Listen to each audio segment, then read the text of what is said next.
Entropy of universe. Universe की entropy किस प्रकार से चेंज हो रही है, यह ज्ञात करना चाहते हैं। हम लोग जानते हैं कि एंट्रोपी में जो चेंज ds है उसकी वैल्यू होती है dq/t। यहाँ dq हीट में चेंज है, T जो है वो टेम्परेचर है, इसे केल्विन में नापा जाता है। ds की यूनिट जो है वो कैलोरी पर केल्विन, और हम इसे जूल पर केल्विन भी यूज़ कर सकते हैं।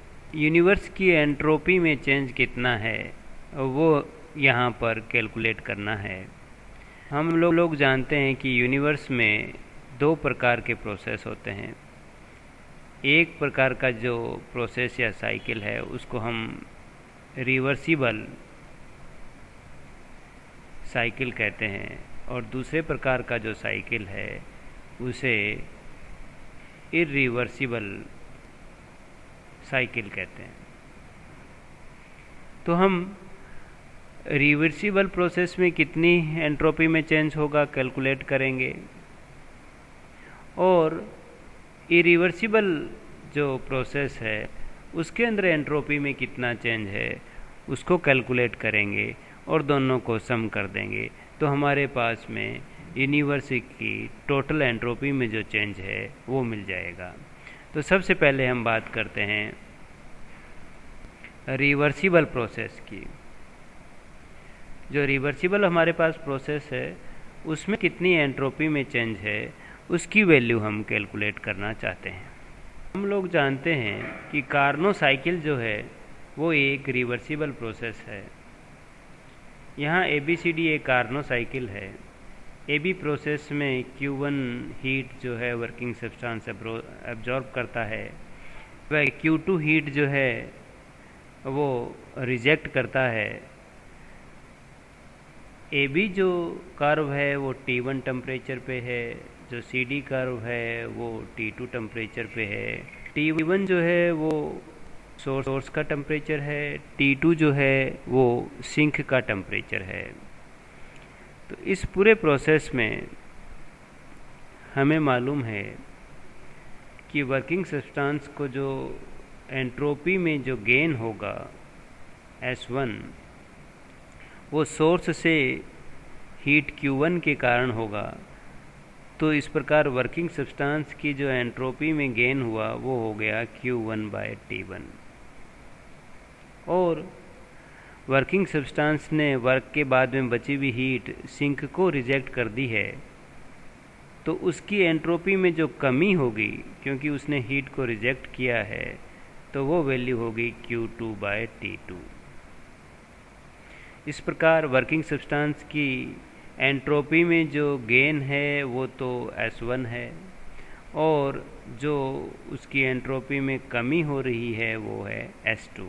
रिवर्सिबल प्रोसेस में जो एंट्रोपी में चेंज हुआ वो हो गया S1 - S2 के इक्वल, या हम कह सकते हैं Q1/T1 - Q2/T2। But Karnaugh cycle में हम लोग जानते हैं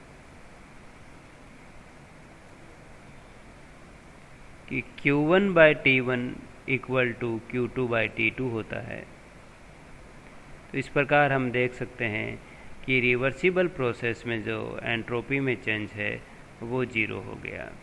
इस प्रकार जो रिवर्सिबल प्रोसेस होता है नेचर के अंदर, उन सभी प्रोसेस के अंदर जो एंट्रोपी में चेंज होता है वो 0 होता है, या इस प्रकार हम कह सकते हैं उसकी एंट्रोपी में कोई चेंज नहीं होता है। अब हम इरिवर्सिबल प्रोसेस के अंदर एंट्रोपी में कितना चेंज है वो कैलकुलेट करना चाहते हैं। मान लेते हैं एक कोई इंजन है जो Q1 हीट जो है सोर्स से T1 टेम्परेचर पे एब्जॉर्ब कर रहा है। Q2 जो हीट है वो T2 टेम्परेचर वाले सिंक को रिजेक्ट कर रहा है। तो इस इंजन की जो एफिशिएंसी होगी इरिवर्सिबल इंजन की, वो एफिशिएंसी होगी 1 - Q2 बाई Q1। और क्योंकि सोर्स का टेम्परेचर T1 है, सिंक का टेम्परेचर T2 है, और इसी यदि सिस्टम पर या इसी सोर्स और सिंक वाले डिवाइस पर एक रिवर्सिबल इंजन काम करे तो उसकी जो एफिशिएंसी होगी उसका फार्मूला होगा 1 minus T2 by T1। Karnaugh theorem से हम लोग जानते हैं कि जो इरिवर्सिबल इंजन होता है उसकी एफिशिएंसी रिवर्सिबल इंजन से हमेशा ही कम होती है। तो यहाँ पर 1 माइनस Q2 बाई Q1 जो है उसकी value 1 minus T2 by T1 से कम हो जाएगी। इसको हम सॉल्व करें तो हम ये कह सकते हैं कि Q2 बाई Q1 की जो वैल्यू है वो T2 बाई T1 से ज़्यादा हो गई। और यदि थोड़ा और रीअरेंज करें तो Q2 बाई T2 जो है वो ग्रेटर देन जो है वो Q1 बाई T1 होगा। प्रोसेस में एंट्रोपी में कितना चेंज हुआ है वो हम कैलकुलेट करना चाहते हैं। तो यहाँ पर जो सिंक है उसकी एंट्रोपी में बढ़ोतरी हुई है क्योंकि उसने हीट को एक्सेप्ट किया है, और सोर्स की एंट्रोपी में जो है वो कमी हुई है क्योंकि उससे हीट जो है वो रिजेक्ट हुई है। तो इस प्रकार टोटल जो हम बात करें कि एंट्रोपी में कितना चेंज हुआ है तो हम कह देंगे कि S जो है वो सिंक की माइनस जो है वो S हम सोर्स की यूज़ कर रहे हैं एंट्रोपी यहाँ पर। यहाँ चेंज से मतलब है, यहाँ एंट्रोपी चेंज से हैं। तो जो सिंक की एंट्रोपी में जो चेंज हुआ है वो है Q2 बाई T2, और जो सोर्स की जो एंट्रोपी में जो चेंज हुआ है वो है Q1 बाई T1। क्योंकि Q2 बाई T2 की जो वैल्यू है वो Q1 बाई T1 से ज़्यादा है तो ज़रूरी है कि ये पॉजिटिव होगा। इस प्रकार हम कह सकते हैं कि जितने भी रिवर्सिबल प्रोसेस है उसमें एंट्रोपी में चेंज जो है पॉजिटिव होता है, या फिर उनकी जो वैल्यू है वो ग्रेटर देन 0 होती है। तो यदि यूनिवर्स की एंट्रोपी की बात करें तो यूनिवर्स की एंट्रोपी को कंप्लीट चेंज की बात करें तो हम delta S reversible process plus हम लिख सकते हैं डेल्टा एस इरिवर्सिबल प्रोसेस। और रिवर्सिबल प्रोसेस में एंट्रोपी में कोई चेंज नहीं हुआ था, परंतु जो इरिवर्सिबल प्रोसेस है उसमें जो एंट्रोपी में चेंज था वो पॉजिटिव था। तो इस प्रकार हम कह सकते हैं टोटल जो एंट्रोपी में चेंज हुआ वो हमारे पास पॉजिटिव हो गया। क्योंकि यूनिवर्स के अंदर रिवर्सिबल और इरिवर्सिबल सारे प्रोसेस हो रहे हैं, सारे साइकिल चल रहे हैं, तो इस प्रकार हम कह सकते हैं कि यूनिवर्स की एंट्रोपी जो है वो लगातार बढ़ रही है।